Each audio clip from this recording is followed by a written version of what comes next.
सकते हो। अगर एग्जाम्पल्स की बात हम करें तो किस तरीके के एग्जाम्पल्स हम लेते हैं? जैसे हिंदी कहानी पे कोई प्रश्न है, हमारे पढ़ाने का तरीका यह है कि सारे प्रश्न आप कर ले जाएंगे। 300 प्रश्न लिखोगे 300 नंबर आएंगे। कितने प्रश्न लिखने हैं? 300। अगर थोड़ी सी बात मैं करूं तो जो आपका पेपर है 1 और पेपर 2, इस पे बहुत पहले आप लोग, चूंकि 2 लोग नए हैं तो थोड़ी सी बात बता रहा हूं जिससे समझ पाएंगे आप। पहला खंड क्या है? भाषा खंड है। दूसरा खंड क्या है? हिंदी साहित्य का इतिहास। हिंदी साहित्य का इतिहास। दूसरे पेपर में क्या है? जो गद्य की व्याख्या, पद्य की व्याख्या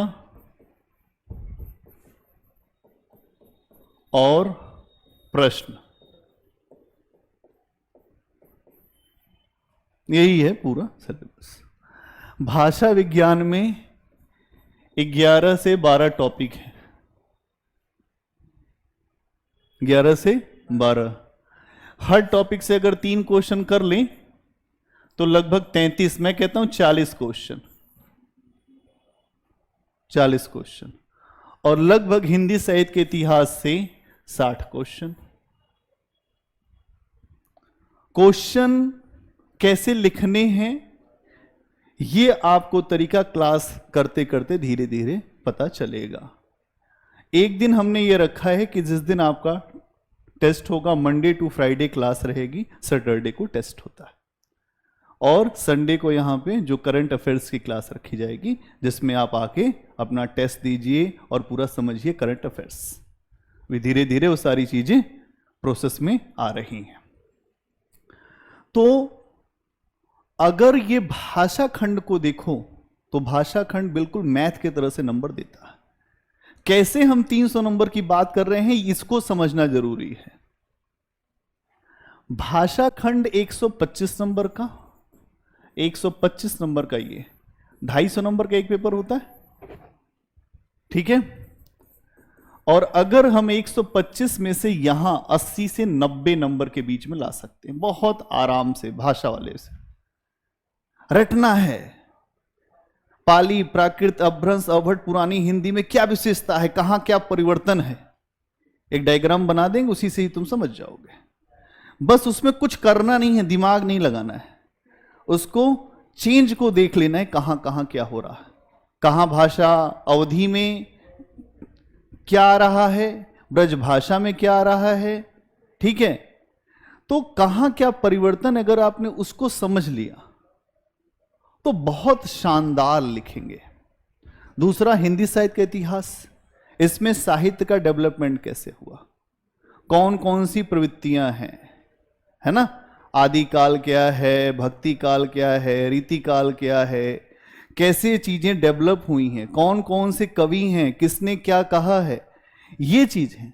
तो मतलब अगर हम इसको देखें तो इस पेपर में 250 में लगभग आप 160 से 170 नंबर पा सकते हैं।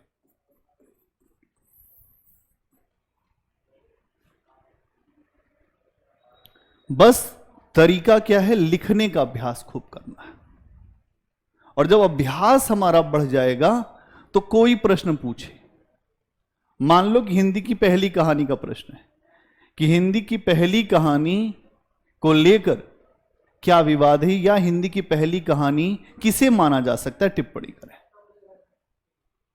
अब एक टोकरी भर मिट्टी, उसके पीछे कई आधार हैं। पहले हम बताएं इंट्रोडक्शन कैसे लिखा जाता है, फिर उसका मेन पार्ट क्या होता है, उसका कंक्लूजन क्या होता है। तो आप जब इस तरीके से देखोगे तो आपके सामने आंसर खुद ही दिखने लगेगा, आंसर लिखने से पहले ही। फॉर्मेटिंग क्या होती है वो हम यहां पे भी आपको उसकी भी समझ देते चलेंगे, ठीक। ये तो अभी बात हुई कि कैसे कैसे आप करेंगे। यहां पे क्या है, जो गद्य की व्याख्या, पद्य की व्याख्या। गद्य का मतलब क्या होता है कि किसी भावना को, जब आप ऐसी भावना जिसको काव्य में व्यक्त नहीं कर सकते तो उसके लिए लिखना पड़ता है। कहानी, उपन्यास, ये बहुत इंटरेस्टिंग है। कहानी पढ़ोगे, उपन्यास पढ़ोगे, नाटक पढ़ोगे, अगर तुम देखोगे तो कुछ चीजें बिल्कुल सिमिलर हैं। हिंदी साहित्य के इतिहास में ही आपको कहानियों का भी इतिहास पढ़ना है, कैसे डेवलपमेंट हुआ, कैसे उपन्यासों का डेवलपमेंट हुआ, उसकी विकास यात्रा क्या है, नाटक का डेवलपमेंट कैसे हुआ, ये सारे डेवलपमेंट देखने हैं। लेकिन जब तुम व्याख्या देखोगे तो गद्य में वही व्याख्या भी मिलेगी। तो पेपर फर्स्ट और पेपर सेकंड आपस में इंटरलिंक करता। क्या समझ पा रहे हो? मतलब फर्स्ट पेपर ही पढ़ते समय तुम सेकंड पेपर में भी आ रहे हो, वो गद्य की व्याख्या में भी पूछा जाएगा। ठीक है, गद्य की व्याख्या का मतलब क्या है? उपन्यास से, नाटक से बहुत सारी व्याख्याएं आती हैं। तो हम क्या करेंगे, पूरे टेक्स्ट, जैसे ये है आपकी प्रेम मंजूषा हिंदी कहानी के लिए, आप यहां पे सारे बच्चे जितने लोग हैं, ये लोग अभी कुछ बच्चे और नहीं आए हैं, तो सारे बच्चे प्रेम मंजूषा हमारे साथ यहां पर पढ़े हुए हैं। कहानियों को हम साथ पढ़ते हैं। क्यों? क्योंकि मूल टेक्स्ट की अगर आपको समझ नहीं है तो आप बहुत अच्छा लिख नहीं पाएंगे। तो मूल टेक्स्ट पढ़ना है, कहानी हो, उपन्यास हो, नाटक हो, सबको पढ़ना है। और जो जो टॉपिक रहेंगे उसको कैसे समझना है और कैसे लिखना है वो तरीका हम बताएंगे। यहां नंबर, कबीर पे मान लो कोई प्रश्न है, सूर पे प्रश्न है, तुलसी पे प्रश्न है, तो बात कैसे सिद्ध होगी? सबके कम से कम 4 से 5 एग्जाम्पल्स आपको याद रहे। कबीर पे बात करें, कबीर से हर साल प्रश्न आता है, व्याख्या से भी आएगा, प्रश्न भी आएगा, तो हम उसको तैयार कर लें तो एक हमारा टॉपिक तैयार हो गया। चाहे आईएएस देना है, स्टेट देना है, कहीं का मेंस दो, तुम्हारे लिए हिंदी सदाबहार है। कैसा है? कैसे? कबीर पे 4 एग्जाम्पल याद करने हैं। कबीर क्या कहते हैं? अंधविश्वास का विरोध है, जो सामाजिक समानता की बात करते हैं, जाति व्यवस्था के ऊपर उनका बहुत ज्यादा वो प्रहार रहता है। क्या कहते हैं? जाति न पूछो साधु की, पूछ लीजिए ज्ञान, मोल करो तलवार का, पड़ी रहन दो म्यान। अब हिंदू धर्म की जो समस्याएं हैं उस पे भी अगर आप लिख रहे हैं कबीर को कि हिंदू धर्म की ये समस्याएं हैं, कबीर ने हिंदू और जो मुस्लिम दोनों धर्मों के ऊपर प्रहार किया है, उनकी जो कुरीतियों के ऊपर। चलती चाकी देखकर दिया कबीरा रोए, दो पाटन के बीच में साबुत बचा न कोय, काकर पाथर जोड़ के मस्जिद लई चुनाए, ताचड़े मुल्ला बाग दे क्या बहरा हुआ खुदा है। अब कहते हैं कि जो मैं सामाजिक परंपराएं हैं, मैं जिनका विरोध कर रहा हूं, और जो लोग हैं जो मेरे साथ चलना चाहते हैं वो मेरे पीछे चलें, तो उनको सारे उन रूढ़ियों को, उन सारी सामाजिक गलत परंपराओं को छोड़ना पड़ेगा जो हमारे समाज में प्रचलित है। तो क्या कहते हैं? कबीड़ा खरा बाजार में लिया लुकाठी हाथ, जो घर जा रहे आप ना सो चले हमारे साथ। तो ये सारी चीजें जब आप मर्म समझने लगेंगे, इसी तरह से सूर हैं। सूर की क्या है? सूर भक्ति के बहुत बड़े केंद्र हैं। तुलसी क्या है? तुलसी तो ऐसे हैं कि उन्होंने भारत में जो लोग थे मुस्लिम शासन काल में, जिनका मनोबल गिर रहा था कि अब वो हिंदू धर्म छोड़ के इस्लाम को स्वीकार कर रहे थे, तो तुलसी रामचरितमानस लेके नहीं आते तो बहुत बड़ी संख्या में लोग कन्वर्ट हो जाते, हुए भी। 12,000 मुसलमान हिंदुस्तान में आए थे। आज कितने मुसलमान हैं? आज बड़ी संख्या। ये कौन है? भारतीय लोग ही हैं, ये कहीं बाहर से नहीं आए।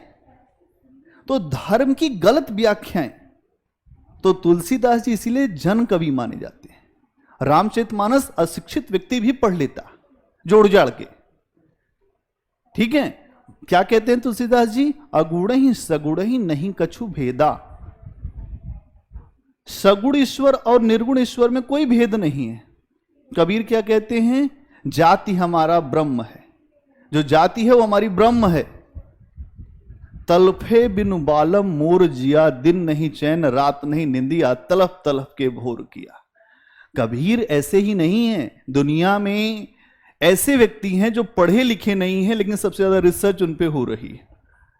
चाहे इतिहास का कोई व्यक्ति हो या चाहे जिस भाषा का कोई व्यक्ति हो, कबीर इसलिए महान है कि मसी कागज छुयो नहीं, कलम गही नहीं हाथ।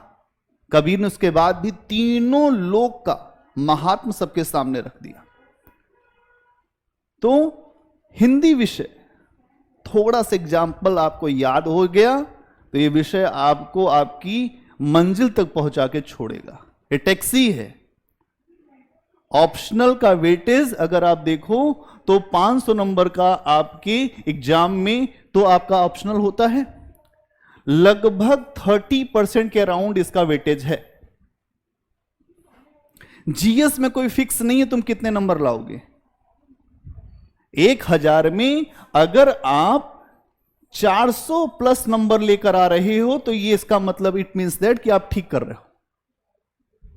लेकिन ऑप्शनल में नंबर नहीं आए तो सारी मेहनत बेकार हो जाएगी।